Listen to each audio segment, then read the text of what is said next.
The Detroit Lions have started the 2021 season 0-7, and despite the horrid start, I do feel there is a lot to like. There is obviously a lot to not like, as teams generally don't start 0-3 or 0-4, let alone 0-7, and being the final winless team of the season on top of it, without there being something seriously wrong with the organization. However, one thing I do think the Lions have right is their head coach. Dan Campbell is a no-nonsense guy and in a sense is perfect for the city of Detroit. He has done a lot of right, gutsy things so far though, like being down 16-15 in Minnesota with less than a minute to play, going for two and converting. And then, of course, Kirk Cousins did lead the Vikings to a game-winning drive to get the Vikings to 2-3 and the Lions to 0-5. But the decision was correct based on the new next-gen stats and the new when you should go for it and everything in this general vicinity of what are new football beliefs. And on Sunday, with the combination of an onside kick while up 7-0 in the first 5 minutes of the game to try and set the tone of we are going to win this game as 15-point underdogs at all costs, faking a punt on the same drive, and in the general Dan Campbell both aggressiveness and his mindset to begin with, this is not an exaggeration to say he is the coach with the most to look forward to that the Detroit Lions have had in every bit of the last 15 years. And we are going to deep dive in today's video why he is the right guy for Detroit and why he will succeed if he is given enough time to make it right. Now let's begin. Now, there was a quote this week from Brett Bielema of the University of Illinois, and he completely threw his team underneath the bus, but the quote basically said, "This team is not good, and I will recruit talent to get here, but as of now, this team is not good." Now, if we're being honest, the quote should have never been said because it was wrong in talking about the players who play for you in a terrible way and in a destructive criticism way. Now, constructive criticism is good because it can benefit the player and help them perform better, but telling your offensive line the way Brett did, that no one there is good enough is, well, simply put, not good, and especially not from the head coach.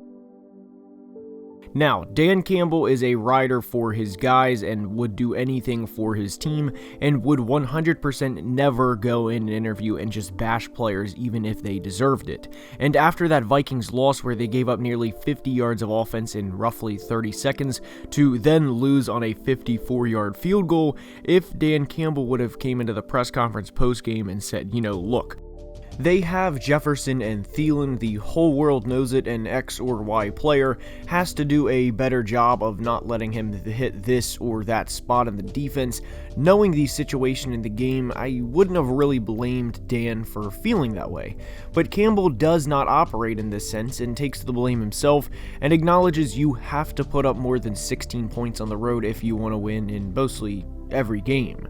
Of course, you'll win the occasional 16-13 game here and there, but teams know every week in the offensive league that we're in now, 16 points on the road the way the Lions had in that game 9 out of 10 times, and of course the 9 out of 10 times fell in this case in favor of the Vikings and not the Lions.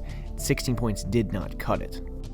Now, there's a few other things I'd like to say about Dan Campbell and why he is the right fit for the Lions despite the, 0-7 start. Take a look at this depth chart from the Detroit Lions website. How many defensive starters on this team are legit NFL starters, as in, yes, taking a look at this, I'm watching this video, I want that guy on my team.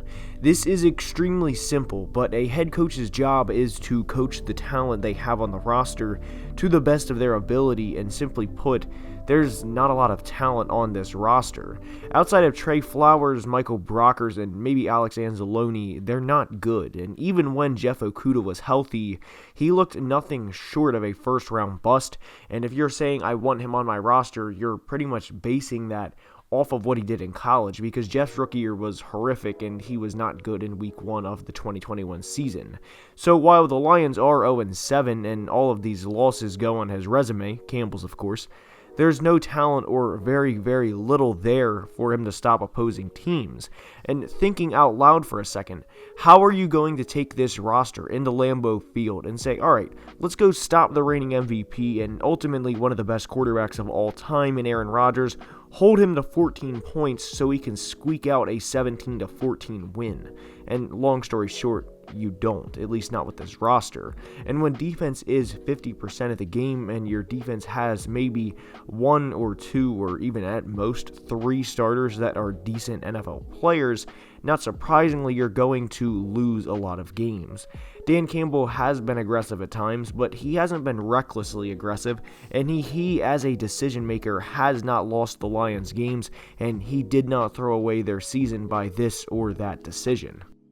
Everyone heading into the 2021 season knew this would be rough because the Lions' previous front office regime set them way back by A, not drafting smart, B, drafting generally, for the most part here, bad players, and C, just making at times stupid draft day decisions. Now Dan Campbell's record has suffered and ultimately will continue to suffer because of these said decisions. And of course, you guys know I'm going to back these statements up, but far and away the worst decision of the Bob Quinn era, which by the way lasted 2016 through 2020, was selecting in the second round of the 2019 draft linebacker Jahlani Tavai. I remember watching the draft and thinking prior to the pick, man, there's a lot of good players on the board here, and as a Vikings fan, I'm extremely worried about DK Metcalf or AJ Brown going here, and having to worry about playing either of these guys plus Kenny Golladay for a few years and multiple times per year at that. But in typical Lions fashion, they selected a player who was cut before the start of his third season, while each of these guys are going to be household names or going to multiple Pro Bowls.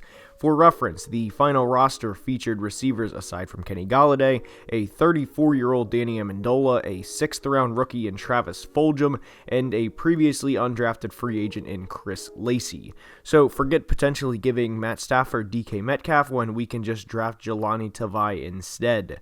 Marvin Jones finished the year on IR, and that was true injured reserve back then, meaning once he was hurt, he was done and not a 3-game IR. Of course, there was the 8-game IR, but anyways, the point is Marvin Jones finished the year on IR, and a veteran in Jermaine Kearse, who also finished the game on IR and was never a serious threat. And by the way, while this video is on, Dan Campbell being the right coach for the Lions, this type of just general incompetence and bad managing of the roster is why Lions fans were screaming for a decade about the mistreatment of Matthew Stafford, because of just poor and horrific decisions like this.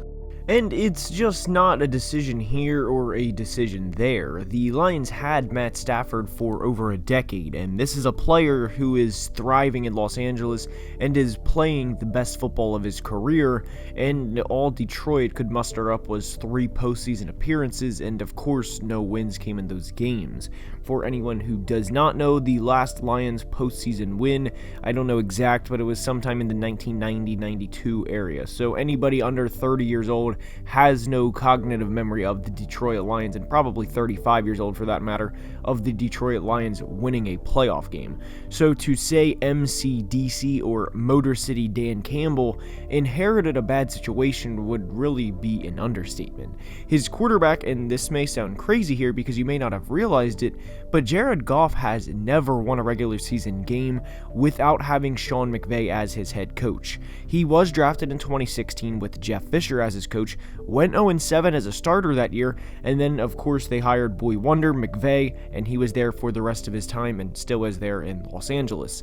Now the Lions are 0-7 and Goff is 0-14 as a starting quarterback without McVay as his head coach. Again, you see what I'm stemming back to, and it's not giving Dan Campbell anything or anybody to work with. They, as in Dan and new GM Brad Holmes, drafted what we expect to be the franchise tackle in Penei Sewell in 2021, and aside from a rough preseason where he was out of position playing at right tackle, that draft pick is looking good. Jamar Chase also had a rough preseason, and by the way, I think we all saw how that's turned out. One statement I did want to clear up or add on from earlier in the video was I said Dan Campbell would not call his team out the way Bielema did from Illinois, and while he did say Jared Goff has to play better in an interview in a press conference post-game, that to me is obviously worlds different from what Bielema said, and saying a 6th-year player who is now 0-14 as a starter without Sean McVay as his head coach, to me at least is fine, and saying that player has to step up is again true. This was said after a game where there was a 4th down where Jared Goff, I don't know if you guys know this, Jared Goff threw the ball away on a 4th down. Now, normally I would not say, hey, just throw the ball in triple coverage, but if you have a situation where it's 4th down and you're about at the 40-yard line, who the heck cares? And obviously I'd say a different word. We're on YouTube, though, can't say that different word. Who cares if you throw the ball 35 yards downfield and it gets intercepted? Because if that ball gets intercepted and a player gets tackled immediately, or even if he runs it back 10 yards, that 25 or 30-yard punt is essentially a punt, by the way, with the interception. That would be better than throwing the ball away on a 4th down. So again, I don't have a problem with Dan Campbell saying that a player who does have to play better has to play better. So anyways, I hope you guys enjoyed today's video. Dan Campbell is the right guy for the Detroit Lions head coach. I really hope he's not forced out, because in a sense, he's already done more for the city and for the team than what, in terms of a culture build, than what Matt Patricia did in 3 years. And Matt Patricia was viewed as one of the worst head coaches the Lions have ever had, and that is saying something for the Detroit Lions standards. So anyways, I hope you guys enjoyed today's video, and if you did, now is the time that I ask you to like the video and subscribe to the channel. And if you ever have a video suggestion, now is the time to please comment below. And until next time, have a great day.